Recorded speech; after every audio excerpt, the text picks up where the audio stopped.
साथियों, आज हम मनोविज्ञान में वो चीज आपको बताएंगे, वो शिक्षण सूत्रों को बताएंगे जिसे आपको ये पता चलता है कि जब विद्यालय में आपका बच्चा आता है तो उस शिक्षक को जो उसके पास रहती है उन चीजों को कैसे हटा करके जो वास्तव में एक्चुअल चीजें होती हैं, जो अच्छी धारणाएं होती हैं, उसको कैसे आप उसके अंदर प्रवेश करेंगे, जिससे वह बच्चा जो आपकी गलत सूचनाएं रखता हुआ है, जो गलत सूचनाओं को रखा हुआ, उसको सही सूचनाओं में कैसे प्रदान करेंगे। तो इस प्रकार के आखिर में वो शिक्षण क्या कहलाएगा। और उन गलत सूचनाओं को हटा करके आपको ना मारना है, ना डांटना है, ना फटकारना है, फिर भी उस बच्चे को मार्गांतरीकरण कर देना है, जिससे वह बच्चा क्या हो जाए, वह बच्चा अच्छी सूचनाओं को ग्रहण करते हुए, क्योंकि उसके पास बुद्धि की कमी नहीं है। जितने भी बच्चे विद्यालय में आते हैं, मात्र 2% को छोड़ दिया जाए तो उसमें से 90% बालक ऐसे होते हैं जो सामान्य बुद्धि के होते हैं। 10% बालक ऐसे होते हैं जो उन बालकों में भी अच्छे होते हैं जिनकी विवेक बुद्धि तेज होते हैं। तो आखिर में आपको ये पहचानना है कि वह बच्चा कैसे तेज है, कैसे सामान्य बालक है, कैसे मंद बुद्धि का बालक है, उसकी सूचनाओं के आधार पर पता करना है। बालक से प्रश्नों को पूछ लीजिए, भले वो गलत बताता है लेकिन उसके पास कलेक्शन होता है। जिन बालकों के पास यदि सूचनाओं का कलेक्शन है, गलत है या सही है इसका निर्णय बाद में करना है, लेकिन यदि बच्चा विद्यालय में आ रहा है, यदि सूचनाओं का उसके पास कलेक्शन है, तो वह बच्चा प्रवीण है कि सामान्य है। यह जो है निर्धारण इन्हीं सूत्रों के सहायता से बच्चे पर करना है कि वह बच्चा तेज है कि प्रवीण है। इसी प्रकार जितने भी पेरेंट्स हैं, जितने भी गार्जियन हैं, माता पिता हैं, उनको भी ये ध्यान देना चाहिए कि वह बच्चा जो सूचनाओं का कलेक्शन करता है, बहुत सारी चीजों को बता रहा है, गलत है सही है उसका निर्णय शिक्षक को करना है, माता पिता को करना है। लेकिन यदि वो कलेक्शन रखता है तो वह कलेक्शन यह सूचना प्रदान करता है, यह सूचक है कि आपका बच्चा तेज प्रवीण का है कि सामान्य प्रवीण का है। तो वीडियो को आखिर तक देखें, आपको पता चल जाएगा कि आखिर में इन सूचनाओं के आधार पर आपका बच्चा तेज है, प्रवीण है, क्या है। तो जो लोग चैनल को एटीएन सुपर क्लास चैनल को सब्सक्राइब नहीं किए हैं, वो लोग सब्सक्राइब कर लें, लाइक करें, शेयर करें, ज्यादा से ज्यादा शेयर करें, क्योंकि जितना शेयर करेंगे आपको भी लाभ होगा, अन्य बालकों को भी लाभ होगा। अब हम चलते हैं, नेक्स्ट जो शिक्षण सूत्र था उसकी चर्चा कर रहे हैं। आइए देखते हैं, अगली सूत्र हमारी थी अनिश्चितता। अनिश्चितता से निश्चितता की ओर, से निश्चितता की ओर, मतलब from indefinite to definite, indefinite to definite, most important, indefinite. अब ये है क्या, बहुत इंपॉर्टेंट है, ये आखिर में होता क्या है। हमने कहा जब बच्चा विद्यालय में आता है तो वह जो है अनिश्चित विचारों को क्या लाता है, अनिश्चित विचारों को लाता है। फिर क्या लाता है, फिर अनिश्चित सूचनाओं को लाता है। फिर क्या लाता है, अनिश्चित समझ को लाता है। अनिश्चित क्या लाता है, समझ को लाता है।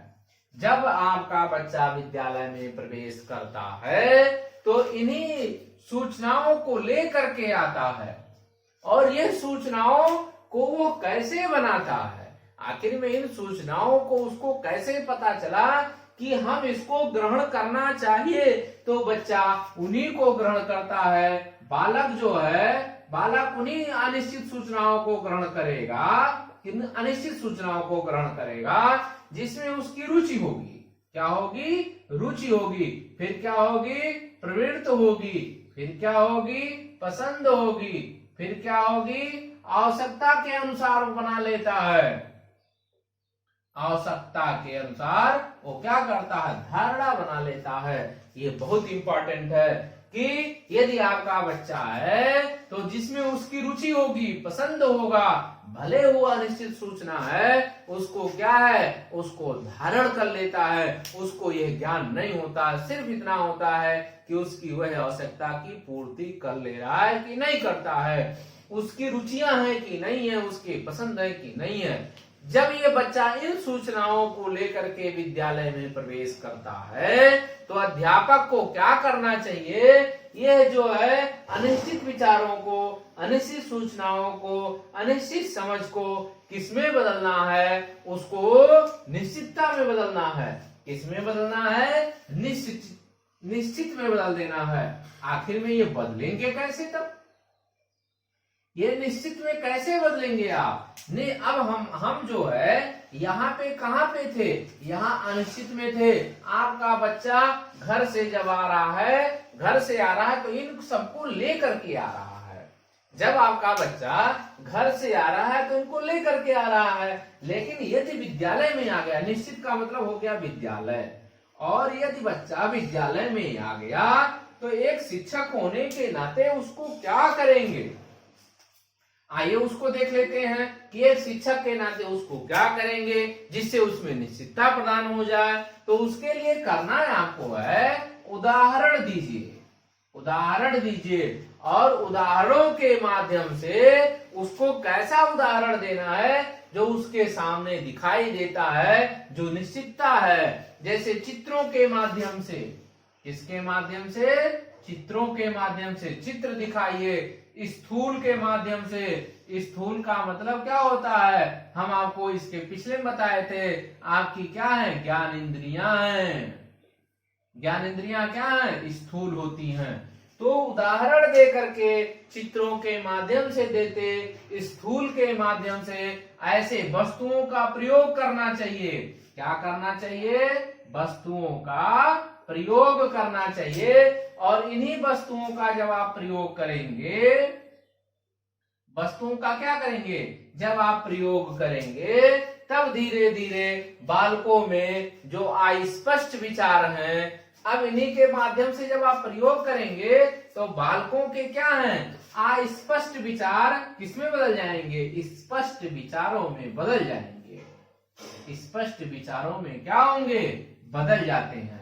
जब आप इन्हीं के माध्यम से बच्चों को पढ़ाएंगे, याद रखिएगा, किसी का भी बच्चा होता है जब वो विद्यालय में जाता है तो अपनी रुचि, अपनी पसंद, अपनी आवश्यकता के अनुसार ही विचारों, धारणाओं को ही बना लेता है। मनुष्य का ही नेचर है। जैसे आज जितने भी सारे लोग अपनी अपनी विचारों को देते हैं, तो विचारों का पहली बात है कि उसकी यदि आवश्यकता की पूर्ति होती है तो वो उसको अच्छा मान लेता है, यदि आवश्यकता की पूर्ति नहीं होता है तो भले ही वो अनिश्चितता है लेकिन उसको खराब मान लेता है, निश्चितता होने के बावजूद भी खराब मान लेता है। तो हमेशा मनुष्य का जो नेचर है ये कहाँ से आता है, ये बचपन से ही आता है, शैशव से आता है, बाल्या से आता है, किशोरा से आता है। आज भी वही अवधारणा हमारी बनी होती है। जिस भी शासन काल में, जिस भी सत्ता में भले ही खराब क्यों ना हो, यदि हमारी आवश्यकता की पूर्ति होती है, आवश्यकता की क्या हो रही है, पूर्ति हो रही है, तो हमारी रुचियां उसमें हम पसंद कर रहे हैं, भले वो अनिश्चितता की ओर ले जाता हो, भले वो खाई में ले जाता हो, लेकिन हम उसको क्या मान लेते हैं, सत्य मान लेते हैं। लेकिन मनोविज्ञान क्या कहता है, मनोविज्ञान क्या कहता है कि नहीं, उसकी वास्तविकता को समझो, उसके वातावरणों को समझो, उसकी सच्चाई को समझते हुए उसके स्पष्ट विचारों को बदला जाता है। तो ये क्या कहलाती है, अध्यापक के लिए बहुत इंपॉर्टेंट है। एक कोरा बच्चा अस्पष्ट विचारों को लेकर के विद्यालय में जब प्रवेश करे तो उसको इन्हीं के आधार पर क्या करना रहेगा, इन्हीं के आधार पर आप उसको किसकी तरफ ले जाएंगे, निश्चितता की तरफ ले जाएंगे। अगला हमारा सूत्र क्या है, अगला जो सूत्र है, प्रत्यक्ष से अप्रत्यक्ष की ओर। प्रत्यक्ष से क्या है, अप्रत्यक्ष की ओर है। प्रत्यक्ष से अप्रत्यक्ष की ओर, यह भी बहुत इंपॉर्टेंट है। प्रत्यक्ष से अप्रत्यक्ष की ओर, प्रत्यक्ष से अप्रत्यक्ष की ओर।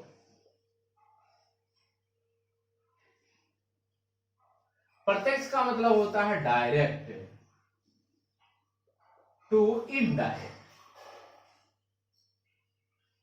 ये भी बहुत इंपॉर्टेंट है। डायरेक्ट टू क्या है? इनडायरेक्ट है। तो प्रत्यक्ष से क्या है? अप्रत्यक्ष।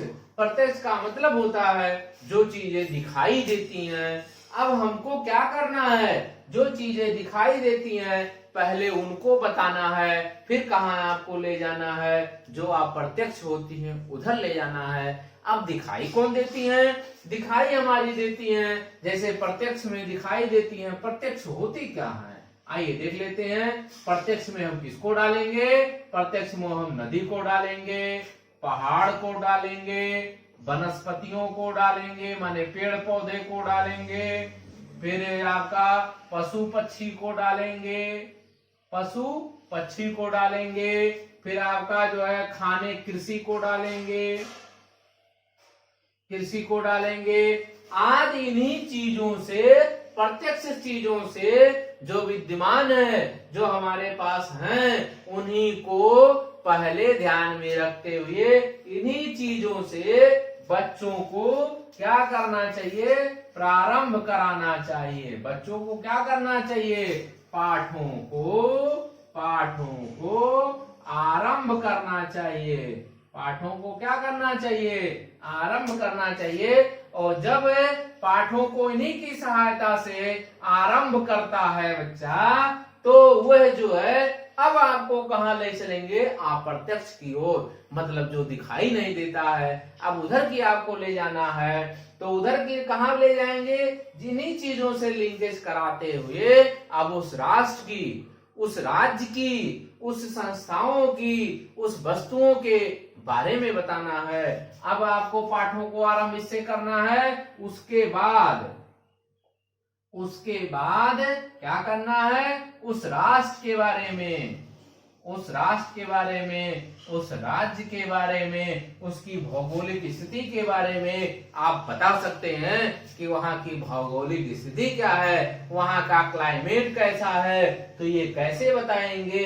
ये नदी पहाड़ वनस्पति को पहले पढ़ाना है, पहले बताना है, जो प्रत्यक्ष दिखाई देती है। उसके बाद वहाँ के राष्ट्र राज्य के बारे में बताना होता है। आखिर में इसका उपयोग हम किन विषयों में करते हैं? प्रत्यक्ष और अप्रत्यक्ष का हम किन विषयों में प्रयोग करते हैं?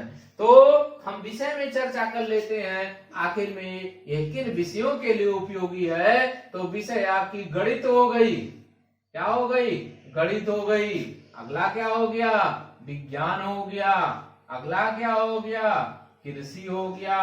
अगला क्या हो गया? सामान्य ज्ञान हो गया। अगला क्या हो गया?